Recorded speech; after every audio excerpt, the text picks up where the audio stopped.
के बीच में प्रदेश के जो नगर थे जिनमें सर्वाधिक बार कर्फ्यू लगा था,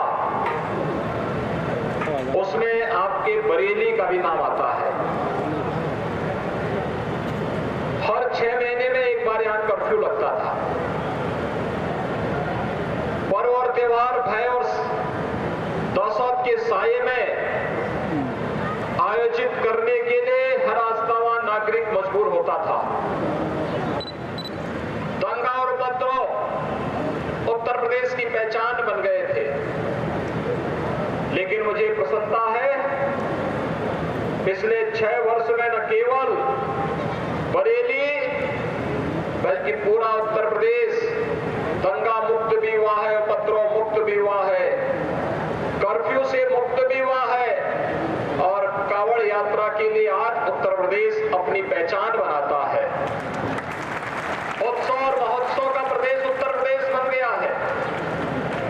उत्तर प्रदेश के उत्सव, उत्तर प्रदेश के महोत्सव आज वैश्विक मानचित्र पर उत्तर प्रदेश को अपनी एक नई पहचान दिला रहे हैं। और इसीलिए नगर निकाय चुनाव में आप सबसे अपील करने के लिए मैं आया हूं कि जैसे देश बदल चुका है, वैश्विक मंच पर भारत को एक नई पहचान मिली है, दुनिया की धारणा उत्तर प्रदेश के बारे में बदली है।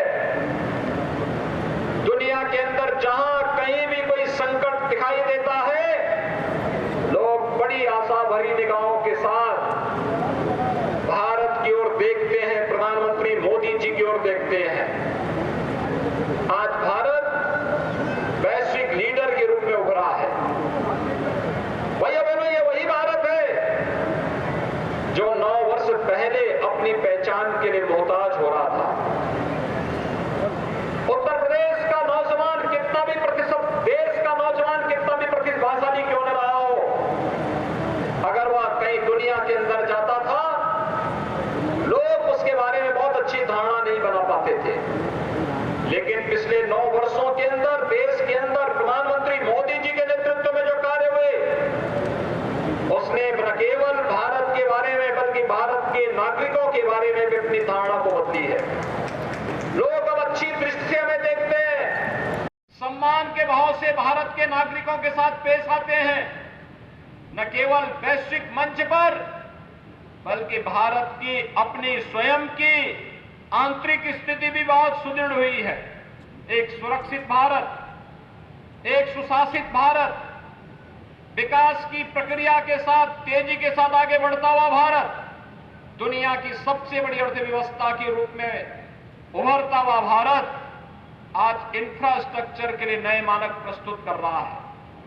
Highway, railway, airport, IIM, IIT, AIIMS, ये हमारी पहचान बनते जा रहे हैं। और गरीब कल्याणकारी योजनाओं के बारे में भारत की कोई सानी नहीं, दुनिया का कोई देश आज भारत का मुकाबला करने की स्थिति में नहीं है। कोई कल्पना ही नहीं कर सकता कि मात्र 9 वर्ष में 4 करोड़ गरीबों को देश के अंदर एक आवास मिल जाए। कोई कल्पना ही नहीं कर सकता है कि मात्र 4 वर्ष में देश के 9 वर्ष में देश के अंदर 8 करोड़ गरीबों को फ्री में उज्ज्वला योजना के कनेक्शन मिल जाए, 12 करोड़ गरीबों को फ्री में टॉयलेट की सुविधा उपलब्ध हो जाए, 15 करोड़ युवाओं के लिए स्किल डेवलपमेंट के साथ साथ स्टार्टअप, स्टैंड अप और डिजिटल इंडिया के माध्यम से उनके आर्थिक स्वावलंबन का मार्ग प्रशस्त हो जाए। भाइयों बहनों, 35 करोड़ गरीबों के जनधन अकाउंट खुल जाए, 50 करोड़ गरीबों को 5 लाख रुपए की स्वास्थ्य बीमा का कवर और कोरोना कालखंड में 80 करोड़ गरीबों को फ्री में राशन की सुविधा का लाभ जो आज भी प्राप्त हो रहा है, ये केवल भारत के अंदर हुआ है, दुनिया के अंदर कहीं नहीं हुआ है। कोई सोचता था अयोध्या में राम मंदिर का निर्माण हो पाएगा? लोग ये मानते थे कि अनावश्यक क्यों विवाद खड़ा किया जा रहा है, लेकिन हमारे लिए केवल ये मंदिर नहीं था, भारत की आस्था का प्रतीक था और इसलिए अयोध्या में भगवान राम के मंदिर को निर्माण हर हाल में करना है, इसके लिए आंदोलन होता था। आज अयोध्या में राम मंदिर के निर्माण का मार्ग भी प्रशस्त हो चुका है। इस वर्ष के अंत तक भगवान राम का भव्य मंदिर का निर्माण भी होगा। काशी विश्वनाथ धाम का निर्माण, विंध्यवासिनी धाम में आप जाइए, एक बार फिर से मां विंध्यवासिनी का धाम आप सबको अपनी ओर आकर्षित करेगा। नैमिषारण्य आपके बगल में है। नैमिषारण्य के बारे में लोग भूल से गए थे। भारत की वैदिक परंपरा का पूरी विरासत को प्रतिनिधित्व करने वाली नैमिषारण्य हम विस्मृत से कर चुके थे। आज एक बार फिर से नई आभा के साथ अपने नए कलेवर के रूप में अपनी आभा को बिखेरने वाला। भाइयों बहनों, ये वही उत्तर प्रदेश है जहां 17 के पहले दंगे हुआ करते थे, अराजकता चरम पर थी।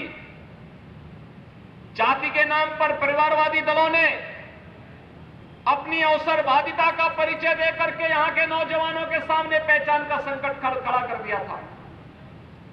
ये जाति के नाम पर समाज को बांटते तो थे, लेकिन इनकी अवसरवादिता देखिए, युवाओं के भविष्य के साथ ये खिलवाड़ करते थे, व्यापारियों को प्लान करने के लिए मजबूर करते थे, पर्व और त्योहारों में भय और दहशत का माहौल पैदा करते थे। बेटियां स्कूल नहीं जा पाती थी, व्यापारी रंगदारी देने के लिए मजबूर होता था। और नगरों के बारे में तो कहना ही क्या था, हमारे नगर कूड़े के ढेर लगते थे।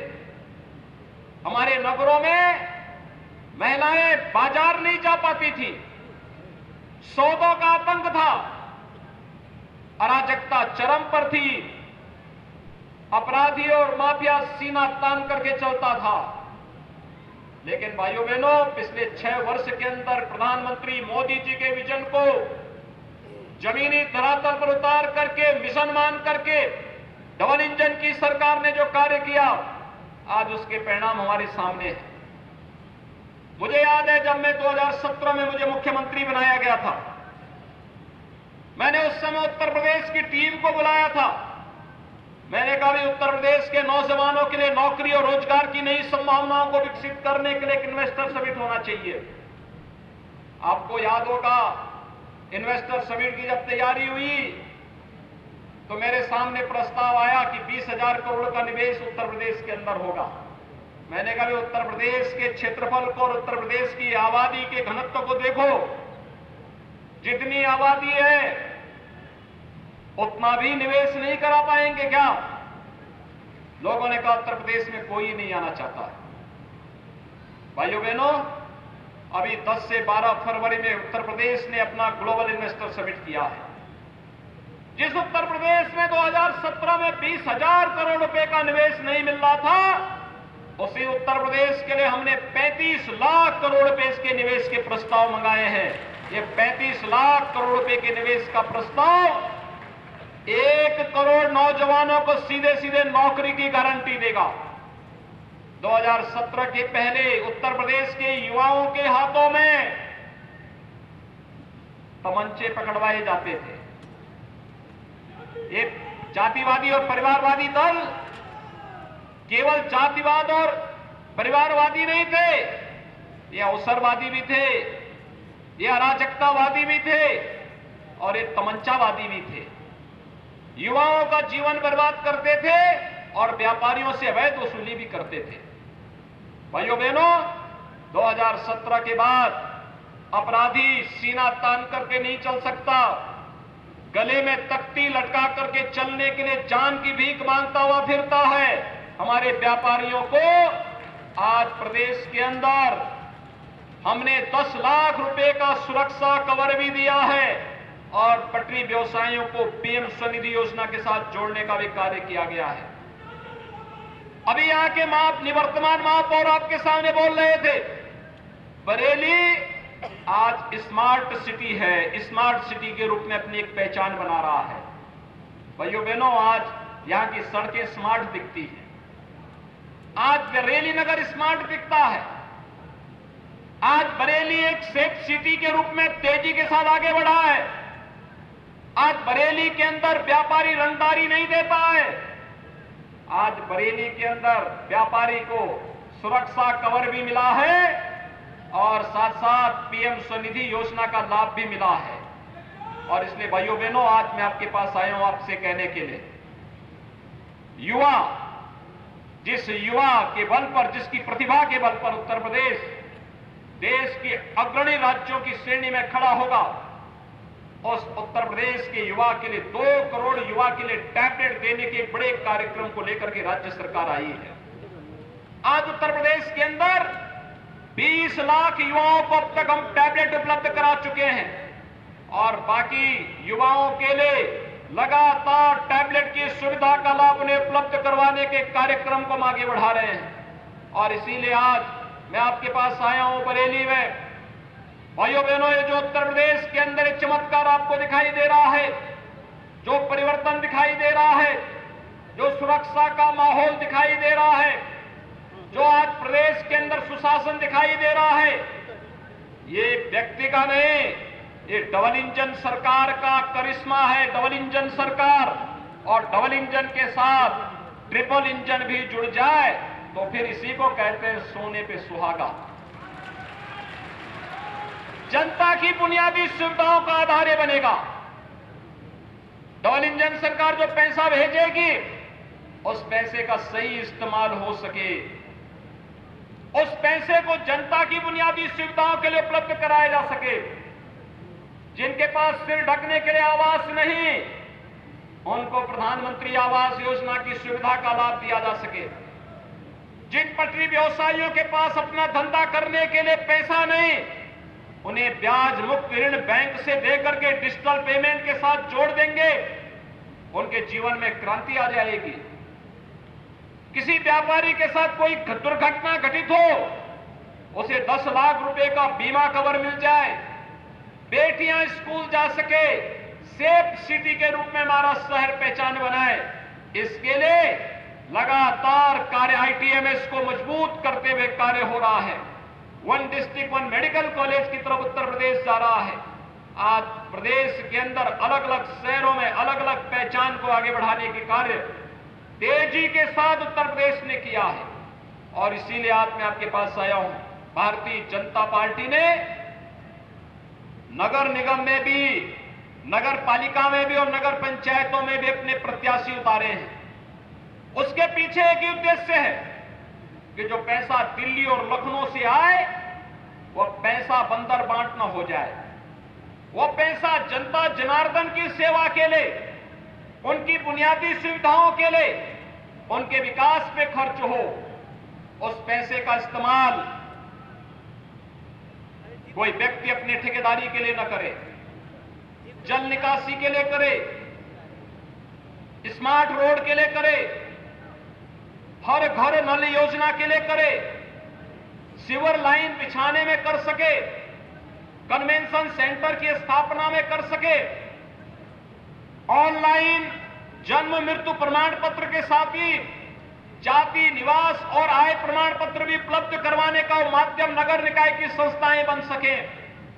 जनता जनार्दन को अधिक से अधिक सुविधा उपलब्ध करवाने के लिए इन संस्थाओं का उपयोग हो सके, इसके लिए डबल इंजन की सरकार आज आपके पास आई है आपसे कहने के लिए कि भाइयों बहनों, चुनाव आपके पास एक अवसर होता है और इस अवसर का बेहतरीन उपयोग हम कर सकें, इसके लिए आज भारतीय जनता पार्टी आपके पास है, आपके सामने है। और भारतीय जनता पार्टी ने नगर निगम बरेली से डॉक्टर उमेश गौतम को एक बार फिर से अवसर देकर के महापौर पद के प्रत्याशी के रूप में उतारा है। नगर पालिका बहेड़ी में श्रीमती रश्मि जायसवाल को अपना प्रत्याशी बनाया है।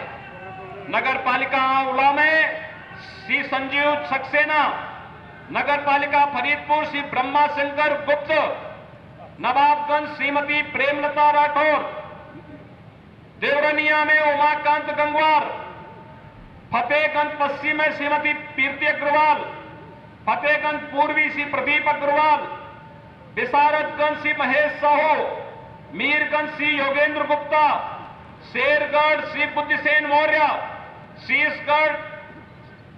शेरगढ़ बुद्धिसेन मौर्य, शीशगढ़ श्रीमती रूही प्रवीण, ठरियानिया जावद खां, मोहम्मद जफर खान, सिरोली श्रीमती निशा शर्मा, गोरा टांडा श्री नसीमुल हसन, साई श्री वीरपाल मौर्य, रिठौरा सुमन सागर और बहेड़ी फरीदपुर से श्रीमती धर्मा देवी।